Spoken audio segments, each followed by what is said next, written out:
रामपुर गांव में रहने वाला गिरीश कई दिनों से काफी बीमार चल रहा था। उसकी तबीयत देख उसकी पत्नी सविता भी बड़ी दुखी रहती थी। फिर एक दिन, हे माँ, पता नहीं ये खांसी कब जाएगी। अरे आपकी खांसी तो और बढ़ गई, लेकिन शुक्र है आज आपको बिल्कुल भी बुखार नहीं है। अब क्या तुम मुझे चावल खाने को दोगी?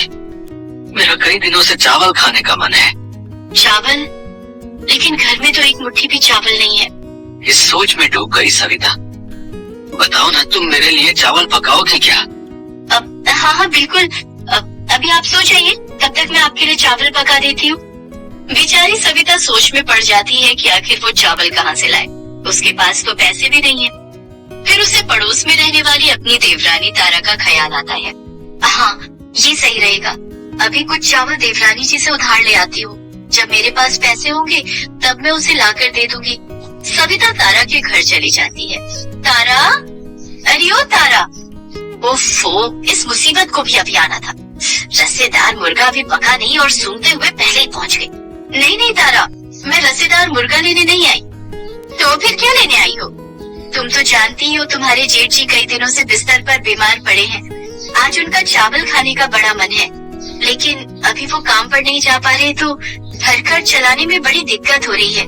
अगर तुम मुझे एक कटोरी चावल उधार दे देती तो तुम्हारी बड़ी मेहरबानी होती। हाँ, जैसे कि मैंने और मेरे पति ने तो सब भूखे नंगे लोगों के लिए लंगर रखा है कि जिसको जो चाहिए ले लो। ऐसा मत कहो तारा, आप मेरी बात कान खोलकर सुन लो। तुम जैसे भिखारियों के साथ हमारा कोई रिश्ता नहीं है। चल अब निकलो यहाँ से, वरना मुझे और भी तरीके आते हैं निकालने के। पता नहीं ये भिखारी हमारे रिश्तेदार कैसे बन गए। सविता उदास मन से वहाँ से चली आती है और घर आकर लक्ष्मी माँ की मूर्ति के आगे हाथ छोड़कर कहती है, हे माँ लक्ष्मी, ये कैसे दिन आ गए हमारे। आज हमारे अपनों ने ही हमें भिखारी बना दिया। पर तुम्हें भी क्या दोष दूं माँ, मेरा नसीब ही ऐसा है। लेकिन मेरे नसीब की सजा मेरे पति को मत दे माँ। उनके लिए मुझे थोड़े से चावल दे दे माँ।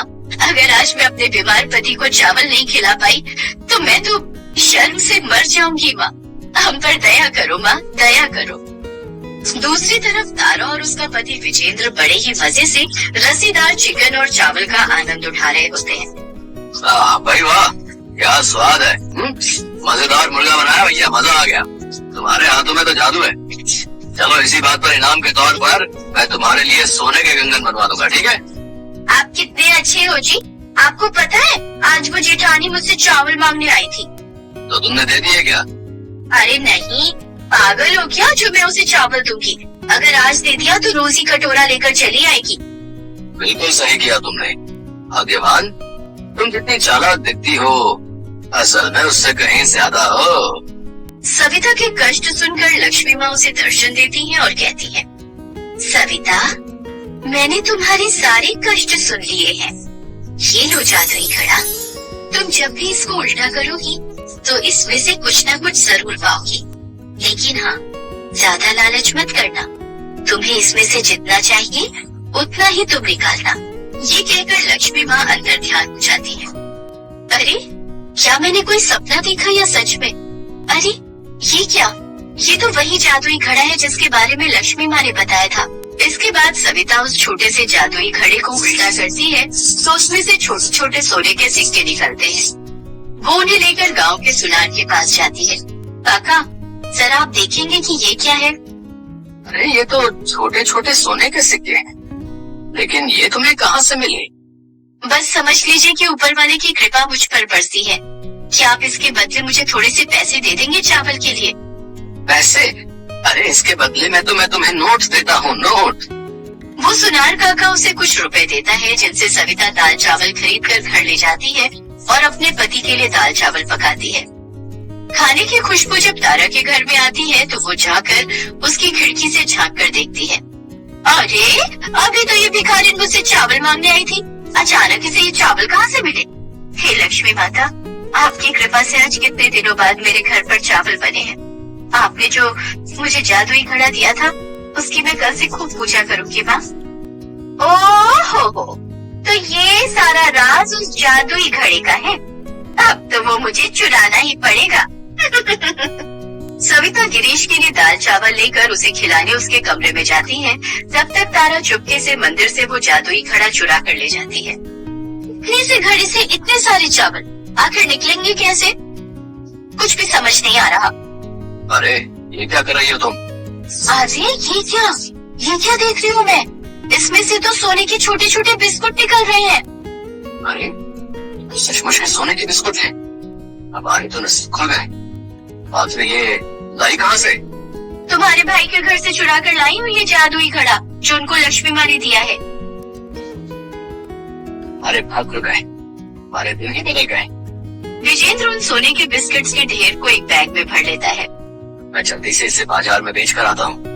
अरे अपने गांव के उस बुढ़े सुनार के पास इतने पैसे कहाँ होंगे जो इसे खरीद सके? तुम तो इसे शहर ले जाकर बेचाओ। विजेंद्र वो बैग ले जाकर शहर पहुँच जाता है और एक बड़ी सी ज्वेलरी शॉप में चला जाता है। कहो क्या काम है? वो मैं जल्दी बता। दरअसल मेरे पास सोने के कुछ बिस्कुट हैं, क्या आप उसे खरीदेंगे? दिखाओ तो सही। सुनार वो बिस्कुट देखता है तो हैरान रह जाता है। माल तो बिल्कुल चोखा है, लेकिन अपनी दुकान में इतना कैश अभी नहीं है।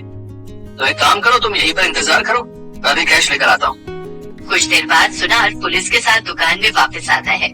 साहब यही है वो आदमी जो इतना सोना लेकर यहाँ आया है। वो देखिए, सोने के बिस्कुट से भरा बैग। क्यों रे, तेरे पास इतना सोना कहाँ से आया है? मैं बता, कहाँ से चुराया तूने ये सोना? साहब चुराया नहीं, बल्कि ये तो लक्ष्मी माँ का तोहफा है। अच्छा, लक्ष्मी माँ का तोहफा? अब किसे बेवकूफ बना रहा है? चल चल के हवा खाएगा तू। तेरी सारी अकल ठिकाने आ जाएगी। चल।